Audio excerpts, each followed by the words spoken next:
बिस्मिल्लाहिर्रहमानिर्रहीम। ګرانو لیدونکو، نن در سره د یو اپلیکیشن په اړه معلومات شریکوم چې څنګه موږ کولی شو د خپل یوټیوب لپاره چې بعضې یوټیوبران ورونه ډېر په تکلیف باندې د هر اپلیکیشن لینک کاپي کوي په ډېرې اسانۍ سره چې تاسو د خپل اپلیکیشن لینک کاپي کوئ. نو څنګه به یې کاپي کوو د خپل اپلیکیشن لینک په اسانه طریقه باندې؟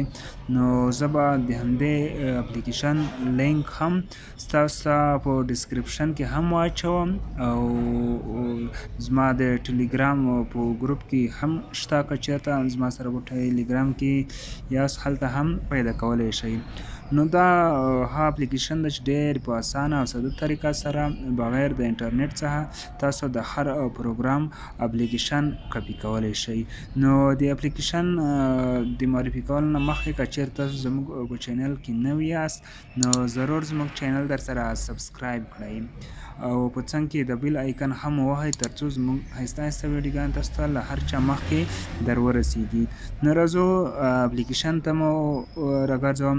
نو اپلیکیشن په پلی سټور کې هم میلاویږي. د اپلیکیشن نوم دی APK My APK. دلته ما تیار انسټال کړی، تاسو یې لیدی شئ. نو دا اپلیکیشن خلاصو. کله مو چې دا اپلیکیشن خلاص کړ نو د اپلیکیشن انټرفیس په دې ډول سره راځي. نو لږ انتظار کیږو چې پروګرامونه موږ ته شو کړي.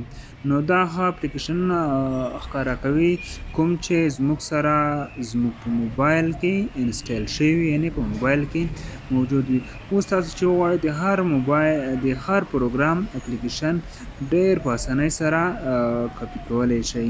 نو ډېره ساده طریقه ده او ډېره په ښه طریقه باندې تاسو د هر اپلیکیشن لینک کاپي کولی شئ. مثلا زه د HP سیپ په نوم باندې کوم اپلیکیشن چې ده د هغې لینک کاپي کوم. چې څنګه یې کاپي کوو نو په دې باندې کلیک کوو. کله مو چې په دې باندې کلیک وکړ نو دلته لاندې د درې ټکي نشان تاسو وینئ، نو په دې باندې کلیک کوو. کله مو چې په دې باندې کلیک وکړ نو دلته سیو از ده، زیپ از سیو ده، دا ډېر شیان راځي. نو لاندې تاسو کتلی شئ چې کاپي پلی سټور لینک، دلته دا تاسو کتلی شئ دا کاپي پلی سټور لینک. دا لینک باندې به کلیک وکئ او د دې لینک به ډېر په اسانۍ سره تاسو راکاپي کړی شئ او په دې طریقه به تاسو ته ډېر اسانه وي چې د هر اپلیکیشن لینک تاسو به په ډېرې ساده طریقه سره راکاپي کولی شئ. نو دا او دې ته ورته نورو ویډیوګانو لپاره زما چینل در سره ضرور سبسکرایب کړئ او دا ډول ښایسته ښایسته ویډیوګانو څخه ځانونه برخمن کړئ.